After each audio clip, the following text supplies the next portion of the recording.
तुम्ही ज्या गोष्टीवरती सतत लक्ष देता, ज्या गोष्टीचा मनापासून ध्यास घेता, ती गोष्ट हळूहळू तुमच्याकडे आकर्षित व्हायला लागते. मॅनिफेस्टेशन म्हणजे फक्त इच्छा करणं नाही, तर तुमचे विचार, भावना आणि कृती या तिन्हीचा योग्य ताळमेळ साधणं होय. ही प्रक्रिया नेमकी कशी काम करते? सगळ्यात आधी स्पष्टता. तुम्हाला नक्की काय हवंय हे ठामपणे ठरवा. दुसरं म्हणजे भावना.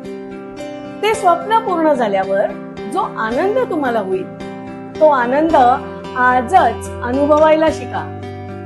तिसरं म्हणजे विश्वास. हे माझ्यासाठी शक्य आहे, हा ठाम विश्वास स्वतःमध्ये निर्माण करा. आणि सगळ्यात महत्वाचं म्हणजे कृती. फक्त विचार न करता त्या दिशेने रोज छोटी छोटी पावलं उचला. लक्षात ठेवा, ब्रह्मांड तुम्हाला तेच देते ज्यावरती तुमचा गाढ विश्वास आहे. म्हणून तुमचं स्वप्न हे पुढे ढकलू नका, तर आजच ते मॅनिफेस्ट करायला सुरुवात करा. अशाच शक्तिशाली मॅनिफेस्टेशन टिप्स, चक्र हिलिंग, माइंडसेट शिफ्ट आणि लाईफ ट्रान्सफॉर्मेशन साठी माझा फेसबुक आणि इंस्टाग्राम पेजला नक्की फॉलो करा. Manifest with Vrushali. धन्यवाद.